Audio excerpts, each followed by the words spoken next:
আচ্ছা, তো মূল বিষয় হলো যে ইসলামী শিক্ষা আমাদের পরিবেশ রক্ষার জন্য নৈতিক ভিত্তি তৈরি করতে পারে। হ্যাঁ, আমরা বাংলাদেশি আমাদের বাংলাদেশ একটা মুসলিম প্রধান দেশ, কিন্তু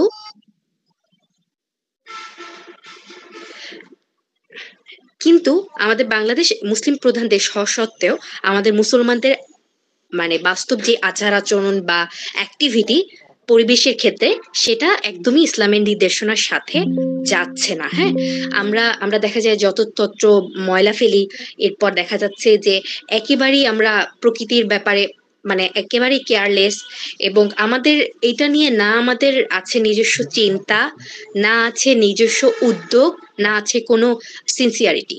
হ্যাঁ, ব্যাপারটা হলো এরকম হয়ে গিয়েছে।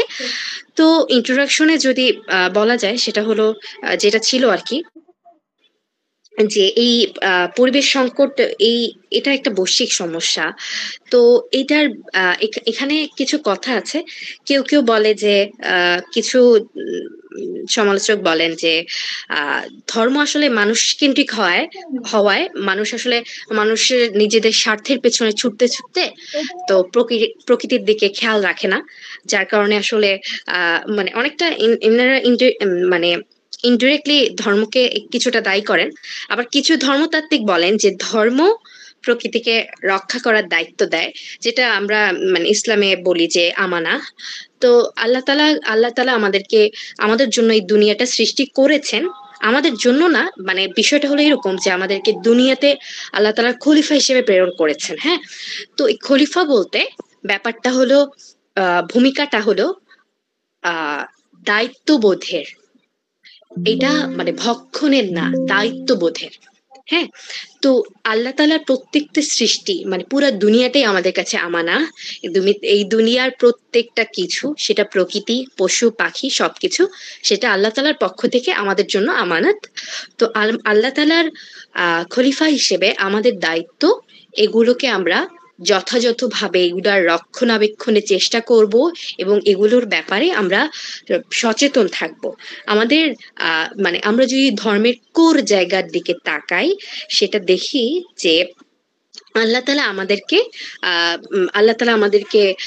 উম, মানে যেহেতু এই এই দুনিয়াতে এই খলিফার দায়িত্ব দিয়ে পাঠিয়েছেন, তো আমাদের এই প্রকৃতি আল্লাহ তাআলা দে এই প্রকৃতির এই আমানাতটা, এটা রক্ষা করা আমাদের দায়িত্ব।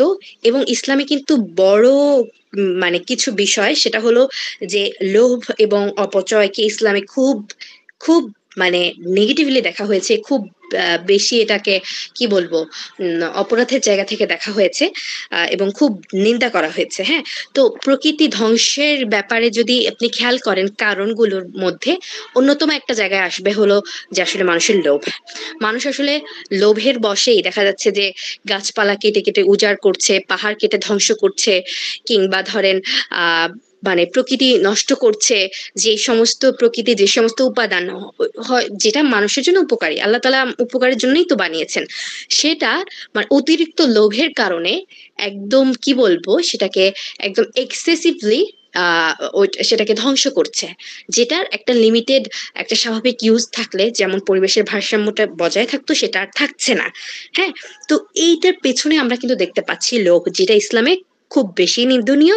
এবং কেউ যদি সত্যিকার অর্থেই আহ মানে ইসলামের শিক্ষাটা ধারণ করে, হ্যাঁ, সে যদি এই লোভটাকে সে যদি প্রশ্রয় না দেয়, কন্ট্রোল করতে পারে, এবং তার মধ্যে যদি এই অনুভূতি থাকে যে আমি আল্লাহ তাআলার এই এই পরিবেশ, পশু পাখি, এগুলো সব আল্লাহ তাআলার পক্ষ থেকে, আমি এগুলোর রক্ষণাবেক্ষণের জন্য, আমি এগুলোর জন্য দায়িত্বশীল, আমার চারপাশের পরিবেশের জন্য আমি দায়িত্বশীল, এই অনুভূতি তার মধ্যে থাকলে, তার মধ্যে যদি এই চিন্তা থাকে যে আমি আমার আমার এগুলোর ব্যাপারেও আমি জিজ্ঞাসিত হব একটা পশু পাখিকে কষ্ট দিলে, কিংবা অনিচ্ছাকৃত একটা খুব সম্ভবত আমি এক্স্যাক্টলি আমার মনে নেই এটা সহি হাদিস কিনা আমি বলতে পারবো না, কিন্তু এরকম একটা খুব সম্ভবত হাদিস বা কোন একটা কিছু আছে যে গাছের পাতা ছেঁড়ার ব্যাপারে।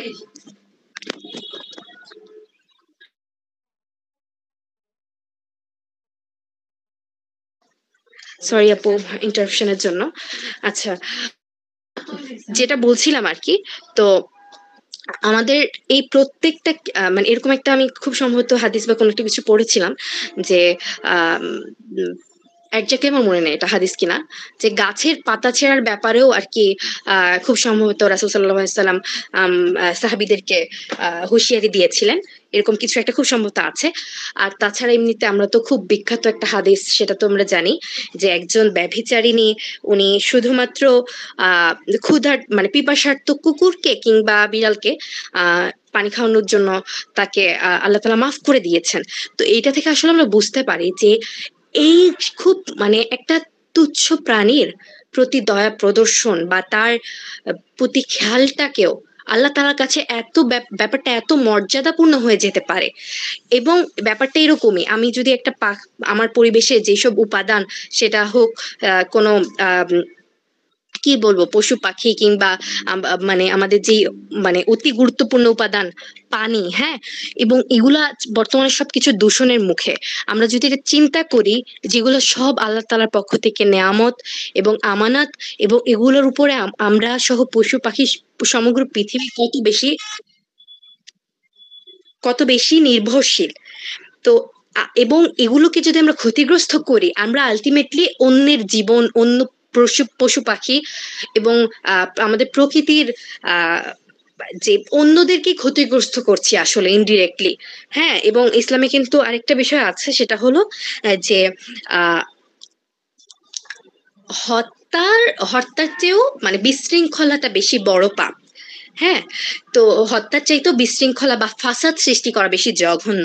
তো এই এই রিসার্চ ইয়ারটাতে আমরা যেটা আমি দেখলাম উল্লেখ করেছে যে এই যে দূষণ, পরিবেশ দূষণ এবং পরিবেশকে ধ্বংস করা, এগুলাও আসলে ফাসাদের অন্তর্ভুক্ত।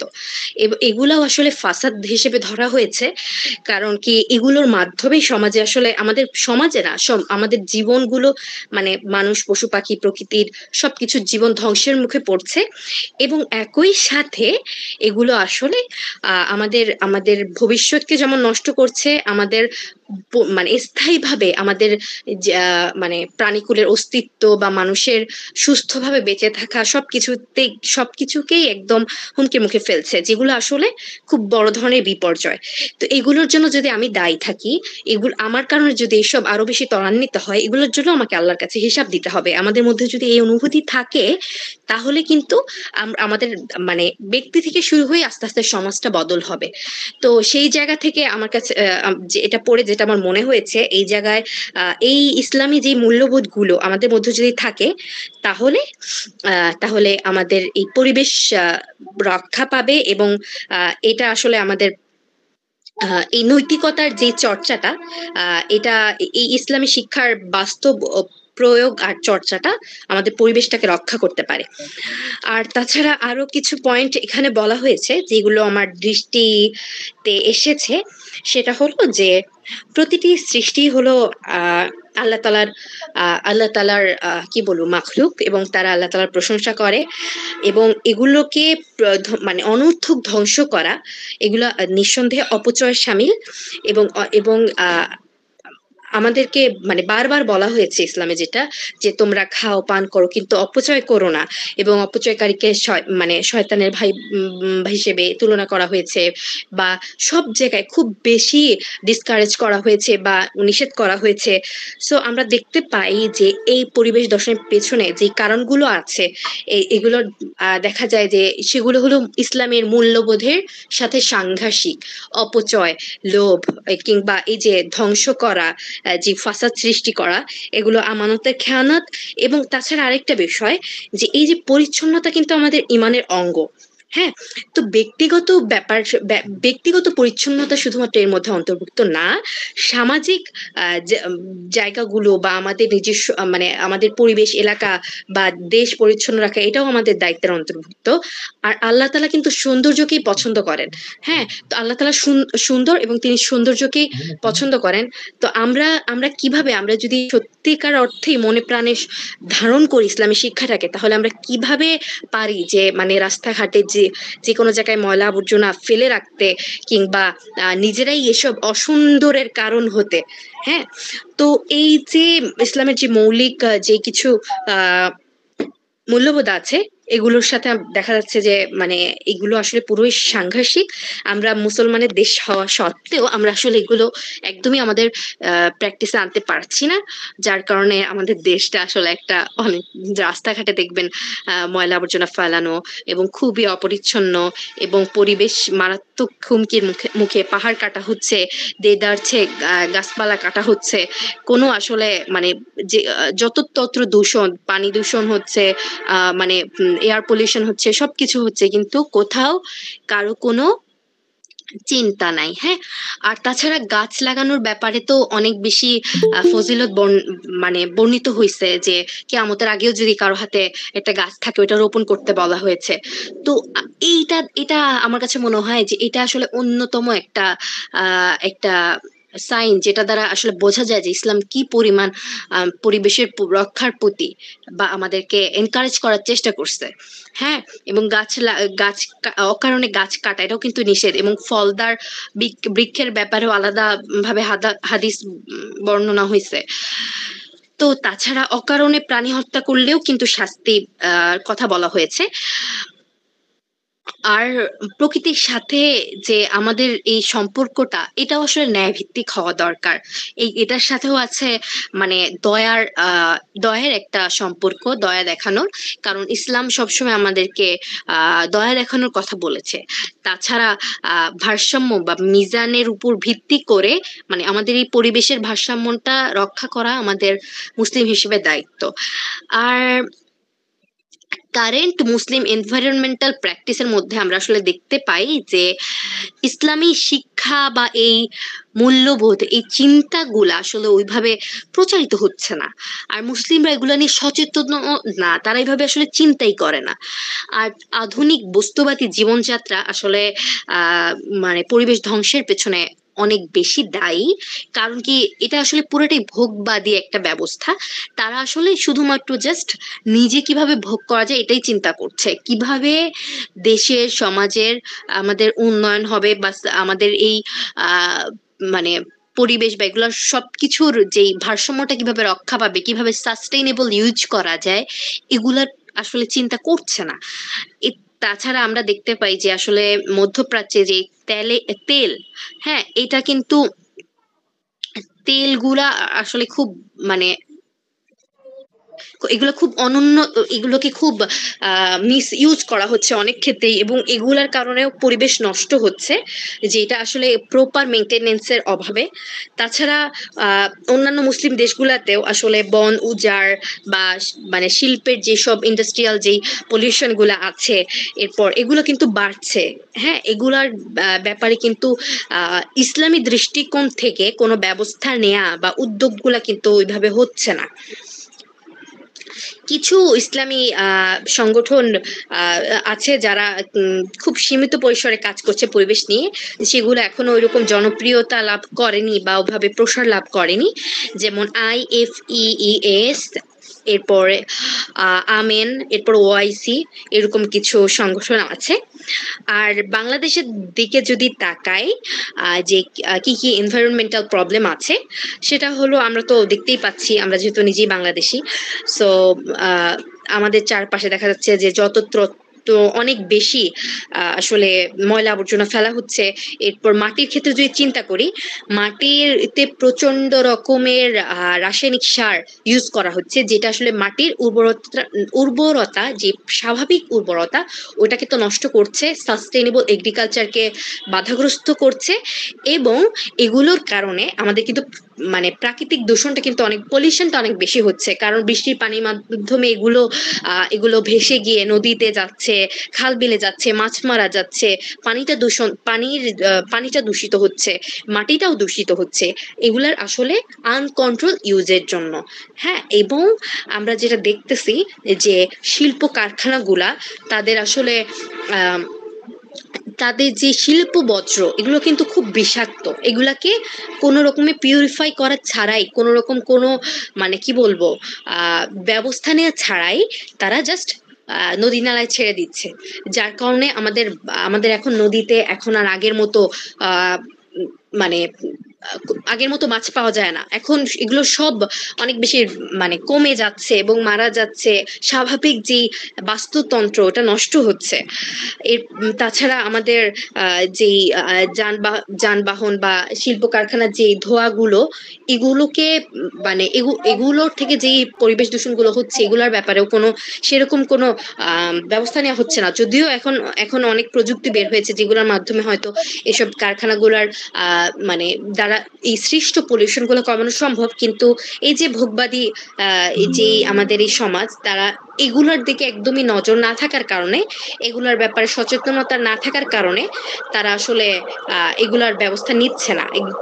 এবং তাছাড়া এই যে ইট ভাটার ব্যাপারটা আসলে খুবই মানে খুবই ক্ষতি করছে আসলে পরিবেশের। এগুলোর ব্যাপারেও আসলে কোনো মানুষের আসলে কোনো খেয়াল নাই।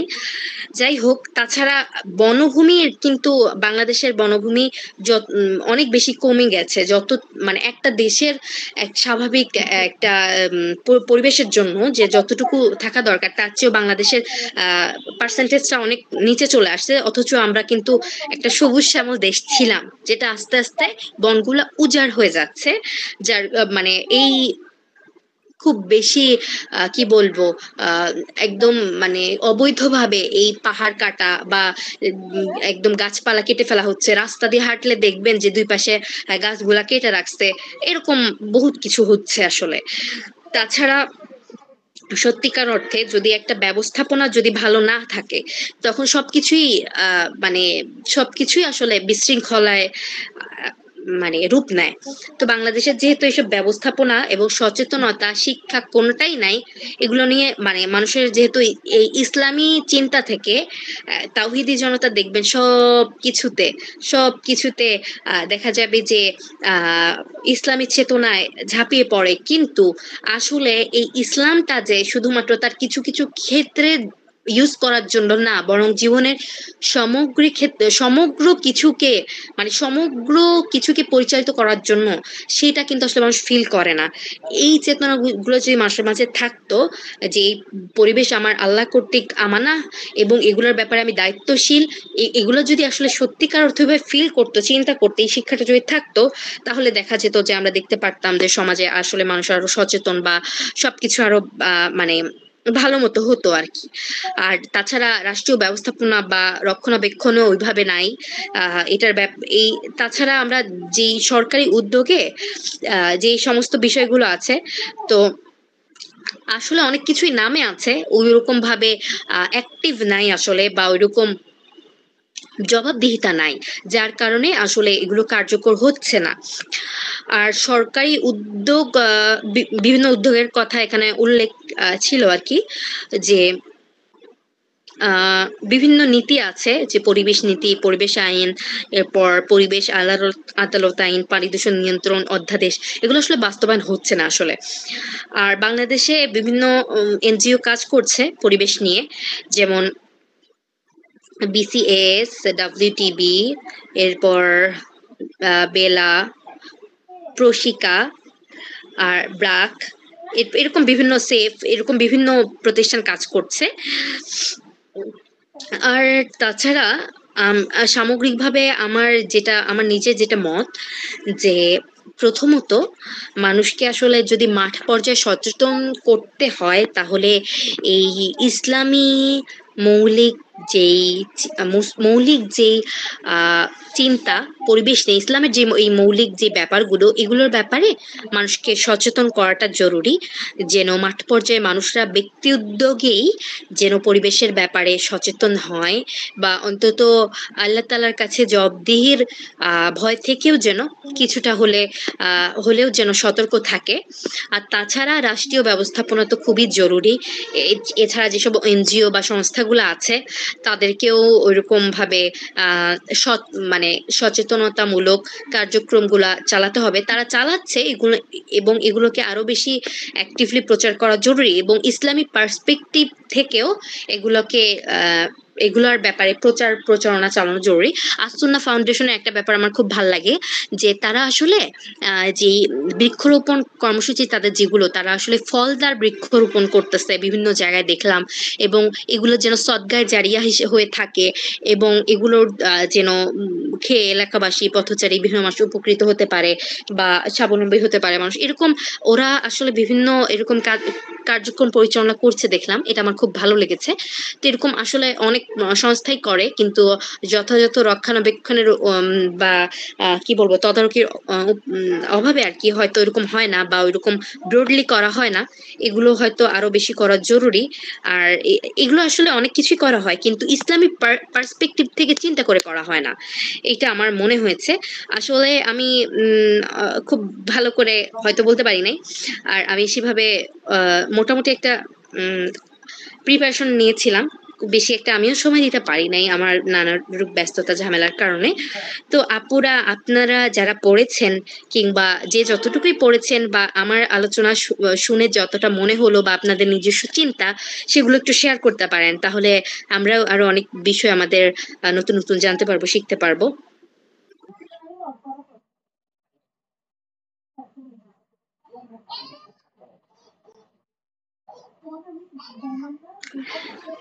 রাফি আপু, আমাকে শোনা আচ্ছা, আমি যাচ্ছে? একটু বলতে চাচ্ছি, আমি একটু অ্যাড করতে চাচ্ছি। ওকে আপু। আমার কথা শোনা যাচ্ছে কিনা, যদি স্পষ্ট জি, হচ্ছে? জি আপু, আপনার কথা শোনা যাচ্ছে আচ্ছা, ভালো মতো। প্রথম বিষয়টা হচ্ছে আজকে যে টপিকটা ছিল, এটা আসলে আমি আর মানে এই রিলেটেড আরো আগে থেকেই হচ্ছে একটু পড়া বা ছিল আর কি, আগ্রহ ছিল।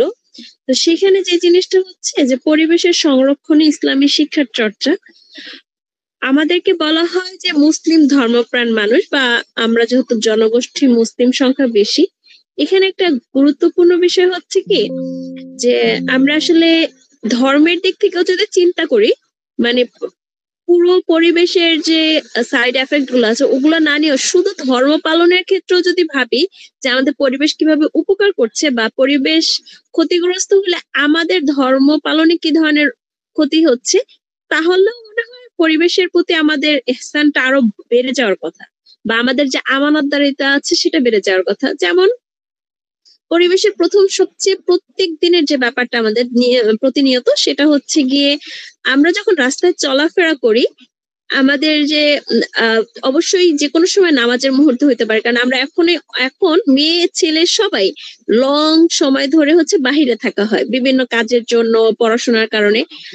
আমাদের রাস্তার যে অবস্থাটা হয়, যেমন আমি আমার মানে ঢাকার রাস্তার যদি কথা বলি, যে আমি মাঝে মধ্যে একটু দ্বিধায় পড়ে যাই আসলে এই পোশাকটা নিয়ে নামাজ পড়বো কিনা।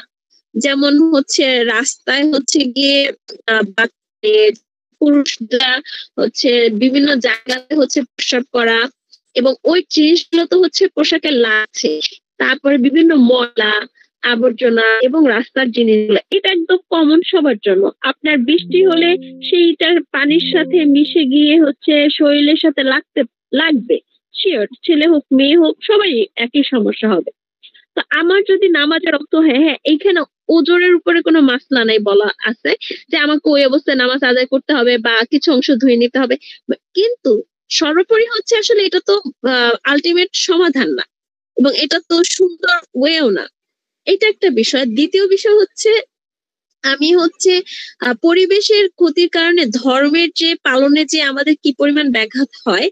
যেমন হচ্ছে আমরা তো আসলে আমাদের চারপাশটা আমি যতটুকু ওই গলির মধ্যে ততটুকু দেখি আর কি, যে সেক্ষেত্রে হচ্ছে গিয়ে আমাদের যখন বৃষ্টি হচ্ছে, বা বৃষ্টি বলতে অনেক প্লাবন হচ্ছে আর কি, তখন হচ্ছে কি অনেক মসজিদে পানি উঠে যায়।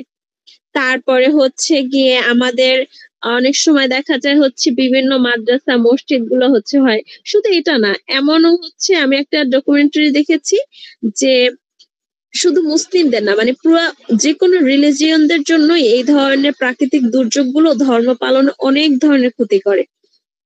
আবার আমাদের যে দক্ষিণ অঞ্চল, আমি বরিশালে আছি, এটার কিছু অঞ্চল আছে এত পরিমাণ লবণাক্ত পানি, যে পানিটা অনেক দূর থেকে মিষ্টি পানিটা সংগ্রহ করতে হয় খাওয়ার জন্য, মানে অনেক বেশি লবণাক্ত। মানে কল টিউবওয়েলের চেয়ে উঠে ওই পানিটাই লবণাক্ত উঠে আর কি, অনেক মানে গভীরে যেতে পারে না, টিউবওয়েলটা বসাতে পারে না। তাহলে তারা হচ্ছে যে পানিটা খাবারের জন্য আনছে, তারা নিশ্চয়ই এত কষ্ট করার পরে হচ্ছে ওইটা নষ্ট করতে চাইবে না। যখন তারা নষ্ট করতে চাইবে না, তখন হচ্ছে গিয়ে এই যে তারা কি করবে, তারা হচ্ছে যেমন ধরেন উজু গোসল ব্যাপারগুলাতে মানে কম্প্রোমাইজ করবে, যে হচ্ছে গিয়ে আমি আজকে উজু নাই এখন নামাজ পড়বো কিভাবে বা গোসল, কারণ পানি তো হচ্ছে আপনার ওরকম ব্যবহার উপযোগী না। তো এইভাবে হচ্ছে যে ধরেন হেলথ ইস্যুতে ক্ষতি করে ব্যাপারটা এরকম না, ধর্ম পালনের যথেষ্ট পরিমাণ আরো অনেক বিষয় আছে যে অনেক বেশি ক্ষতিকর, মানে ক্ষতির সম্মুখীন হতে হয় বা অনেক সমস্যা আছে যেগুলো আসলে আমরা ওভাবে দেখি না। আর আমাদের মাঝে অনেক ধরনের কাজ করা হয় এই পরিবেশগত ভাবে, যেমন হচ্ছে অনেক এনজিও আছে, অনেক সংস্থা আছে, কিন্তু আমাদের বাংলাদেশের একটা কাঠামোগত সমস্যা হচ্ছে কেউ হচ্ছে সুনির্দিষ্ট পরিকল্পনা করে এবং হচ্ছে মানে অর্গানাইজড ওয়েতে কাজ করে না, যার ফলে হচ্ছে আলটিমেট রেজাল্টটা হচ্ছে যেটা আসার কথা সেরকম আশানুরূপ হয় না। এটা এক ধরনের একটা লৌকিকতায় আটকায় থাকে। যেমন বৃক্ষরোপণ কর্মসূচি বিভিন্ন রাজনৈতিক দল পালন করে, বিভিন্ন অর্গানাইজেশন পালন করে, কিন্তু আমাদের চিন্তা করা হচ্ছে দীর্ঘমেয়াদী। আমাদের হচ্ছে আমি বরিশাল জেলার কথা বলি, এখানে ধরেন যে গাছগুলো আছে রাস্তার পাশে বা বিভিন্ন জায়গায় অনেক গাছ আছে, গাছগুলো আসলে গাছের জন্যই আছে, মানে ধরেন এটা যদি পরিকল্পনা করে কিছু ঔষধি গাছ হতে পারে লাগাইতে পারি, অথবা কিছু কাঠ গাছ হতে পারে যে 10 বছরের মেয়াদি। এভাবে করে যদি হয় তাহলে হচ্ছে আপনার দুই দিক থেকে লাভ হচ্ছে, আপনার কোনো জায়গাও নষ্ট হচ্ছে না, আপনি এটা থেকে ইকোনমিক্যালিও বেনিফিটেড হচ্ছেন, আবার হচ্ছে পরিবেশগত ভাবেও একটা দীর্ঘমেয়াদী টেকসই প্রজেক্ট হচ্ছে। তো এই ব্যাপারগুলো কিভাবে পরিকল্পনা আজ সুন্নাহ করছে, কিন্তু সমগ্র বাংলাদেশে আসলে আজ সুন্নাহর মতো আরো দরকার, যেহেতু আমাদের লোক বেশি, মানে আমাদের অবস্থা তো আমরা জানি, ইকোনমিক্যাল অবস্থা বা আদার্স অনেক কিছু প্রবলেম আছে, বিভিন্ন ম্যাটেরিয়ালস এর অভাব আছে। সেক্ষেত্রে আমাদের আসলে এরকম সুসংগঠিত অর্গানাইজেশন দরকার, কাজ করা দরকার। আমরা ছোট পরিসরে আমাদের আশেপাশের স্কুল আছে, যারা যেখানে প্রতিষ্ঠান আছে সেখানে একটা টিম নিয়ে আমরা শুরু করতে পারি। আবার হচ্ছে আমরা একটা স্যাম্পল দাঁড় করাইতে পারি যে আসলে এভাবে কাজ করা যেতে পারে। যাই হোক, আমি অনেক বেশি বলে ফেলছি, দুঃখিত, মানে আমার এতটুকু বলার ছিল পুরো ব্যাপারটা নিয়ে আর কি। শুক্রিয়া আমাকে সময় দেওয়ার জন্য। আপু খুব সুন্দর কিছু পয়েন্ট সামনে এনেছেন, যেগুলো অনেক বেশ কিছু পয়েন্ট আমার যেগুলো মিস হয়ে গিয়েছিল। এরকম করে আমরা সবাই যদি কিছু কিছু বিষয় সামনে আনি, দেখা যাবে যে সামগ্রিকভাবে খুব ভালো কিছু পয়েন্ট আসবে, যেগুলো আমাদের সবাইকেই হয়তো আরো এনরিচ হতে সাহায্য করবে। আচ্ছা আপু, রাফি আপু, আপনি কিছু যোগ করতে চান বা আপনার আপনার মতামতটা কি এই বিষয়টা নিয়ে?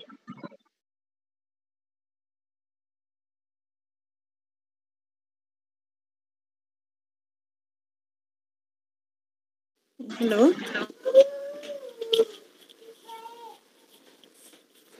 শুনতে পাচ্ছেন? জি আপু, শোনা যাচ্ছে। আচ্ছা, হঠাৎ ইকো হইতেছে অনেক।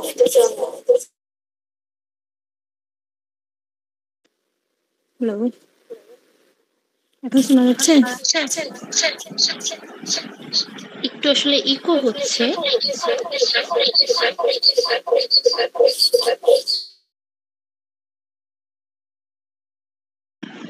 হ্যালো, আচ্ছা তাহলে রাফি আপু কি একটু পরে বলবেন কিনা? আমরা তাহলে অন্য আরেকজন আপুর কাছে যাই। আর কেউ কিছু যোগ করতে চান? সাইমা আপু, লিমি আপু কিংবা জান্নাতুল আপু?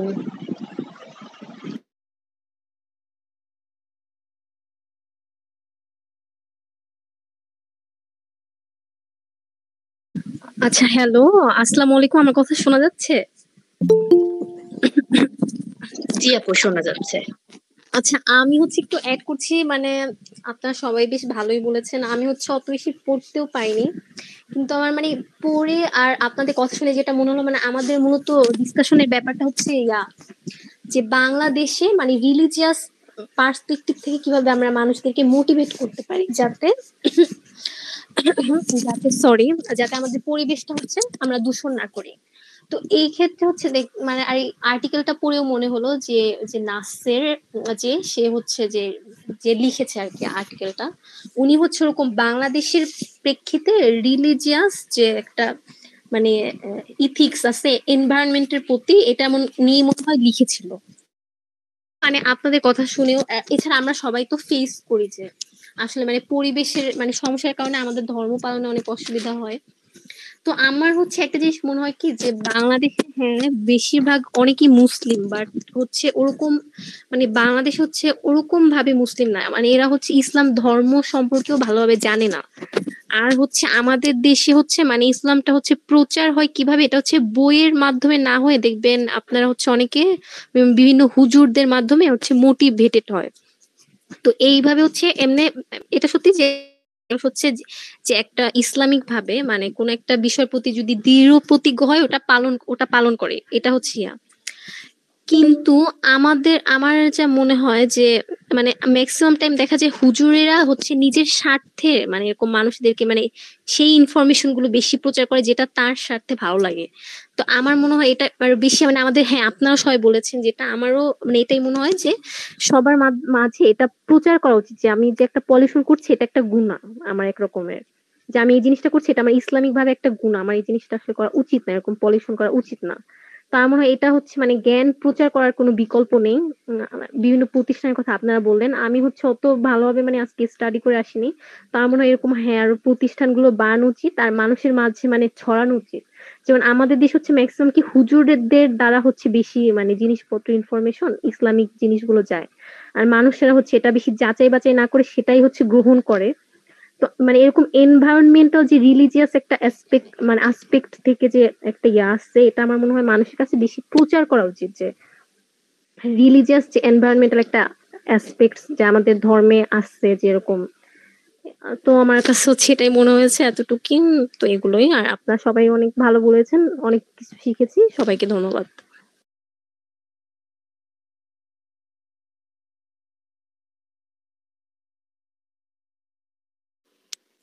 আচ্ছা, আমি এখন বলি, আমার কথা কি এখন শোনা যাচ্ছে? জি আপু, এখন শোনা যাচ্ছে। আচ্ছা, আর নয়েজ তো আসতেছে না আশা করি? না আপু। ওকে।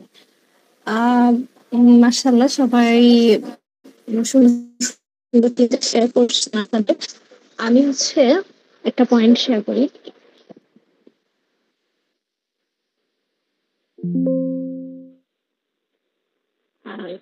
গত 1-2 বছর আগে হচ্ছে কি আমি একটা আমার এক আত্মীয়ের সাথে কথা হচ্ছিল। আমরা তো জানি হরিণ বাংলাদেশে হরিণ শিকার করা কিন্তু নিষেধ এখন। কিছু শিকার করার মতো স্পেসিফিক অঞ্চল হয়তো থাকতে পারে, বাট এমনি নর্মাল হচ্ছে যে হরিণ ধরা বা শিকার করা আইনত নিষেধ। বাংলাদেশের কিছু কিছু অঞ্চলে কিন্তু এরকম মাঝে মাঝে হরিণের মাংস বিক্রি করে। এটা আসলে অবশ্যই অবৈধভাবে আর কি। হরিণের মাংস নাকি অনেক টেস্ট। তো আমার সাথে একদিন আমার এক আত্মীয়ের কথা হচ্ছিল আর কি, উনি মোটামুটি ধর্ম কর্ম করেন এরকম মানুষ। কিন্তু আমি বলতেছিলাম এটা তো আইনত অপরাধ বা এরকম সেরকম। তো তখন হচ্ছে উনি আমাকে একটা প্রশ্ন করলেন যে আল্লাহ তো সবকিছু মানুষের জন্য সৃষ্টি করছেন, এটা এবং এটা হালালও করছেন, তাহলে আমি খাবো না কেন? এটা কিন্তু খুব চ্যালেঞ্জিং একটা প্রশ্ন মনে হইলো হঠাৎ করে, যে আসলেই তো আহ, আল্লাহ তো সব বানাইছেন। আমি যদি একটা ধর্মীয় পার্সপেক্টিভ থেকে চিন্তা করি, তাহলে আমি এটার ক্ষেত্রে কেন হচ্ছে নিষেধের কথা বলতেছি? তো এই যে আমরা এখন যে আর্টিকেলটা পড়ছিলাম, সেই আর্টিকেলটা পড়ার সময় কিন্তু আমি এটা একটা উত্তর পেয়েছি। কিন্তু তখনও একটা উত্তর ছিল, কিন্তু এখন অ্যাকচুয়ালি একদম নজ ভিত্তিক একটা উত্তর কিন্তু এখানে আসে। সেটা হলো আপনারা যারা পড়ছেন তারা হয়তো বা খেয়াল করবেন।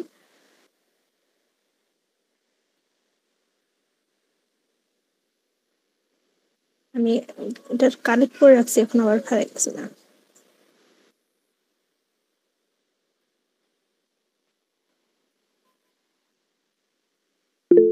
আমি হচ্ছে মেসেজে ওই অংশটা দিলাম আর কি, যেটা এখান থেকে নিচ্ছি।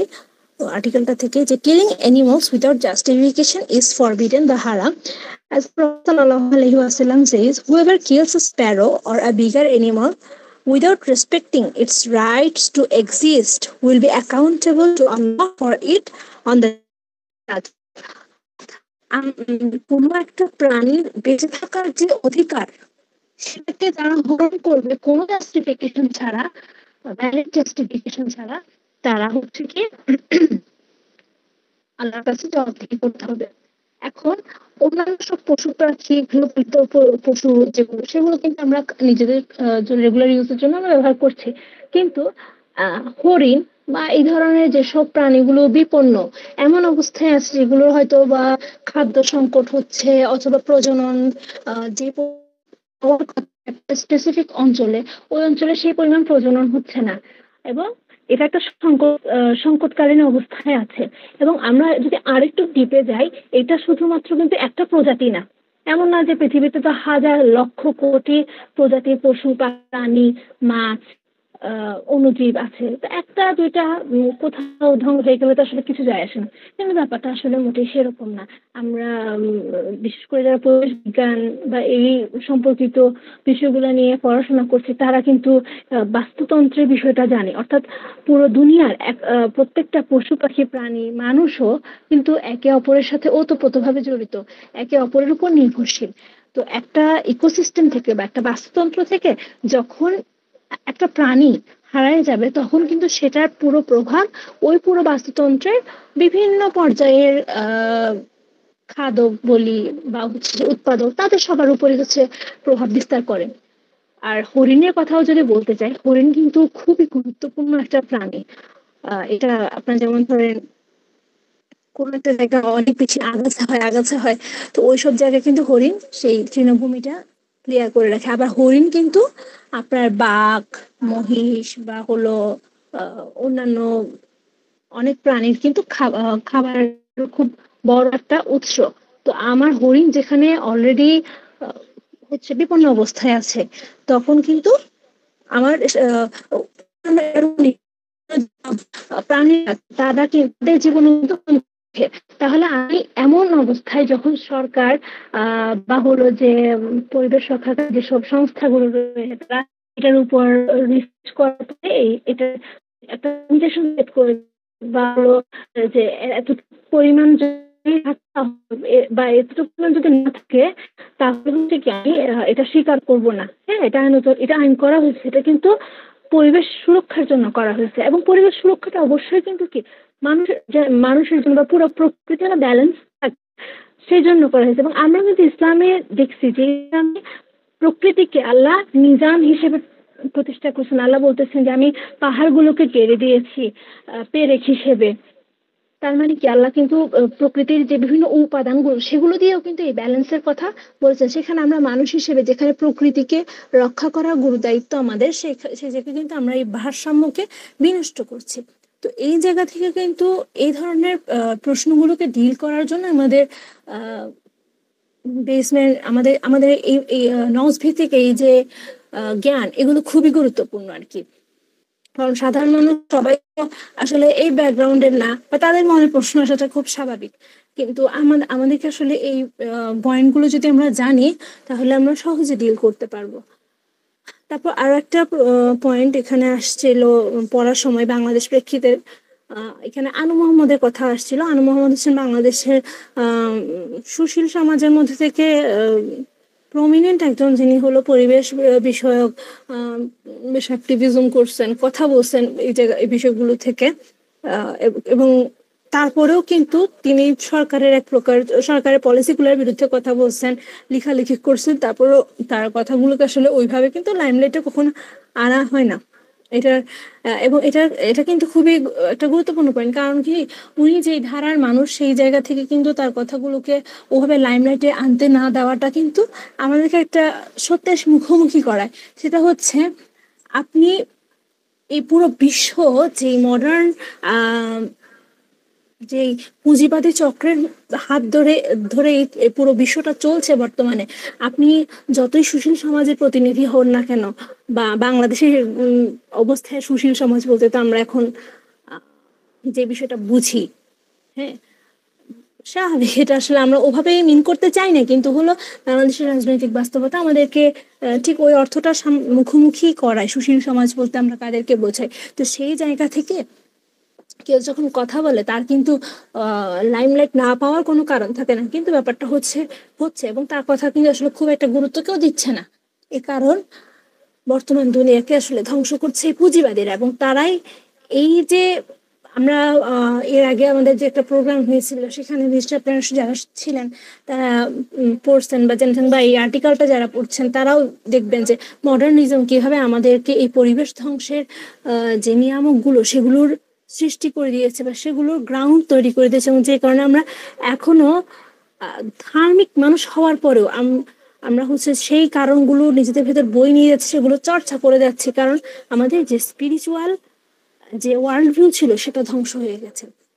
তো আনু মোহাম্মদের মতো মানুষরা হলো পরিবেশ নিয়ে কথা বলার পরেও বা সরকারের বিরুদ্ধে কথা বলার পরেও তাদের কথাগুলো গুরুত্ব পাচ্ছে না। সেটার কারণ এই যে পুঁজিবাদী যে দুষ্ট চক্র, তো এই পুঁজিবাদী দুষ্ট চক্রকে আমাদের ভাঙতে হলে আমাদের অবশ্যই আধ্যাত্মিকভাবে জ্ঞানগতভাবে অবশ্যই অনেক শক্তিশালী হতে হবে। আমি হয়তো অনেক বেশি সময় নিয়ে ফেলছি, এই আর্টিকেলটা অনেকগুলো অনেক অনেক পয়েন্ট নিয়ে আসলে আলোচনা করার দাবিদার। তো আপনাদেরকে অনেক ধন্যবাদ যারা বিষয়গুলো নিয়ে কথা বলছেন ছিলেন। আমি আমার আলোপ এখানেই শেষ করছি। আর আমাদের মিটিংটা হলো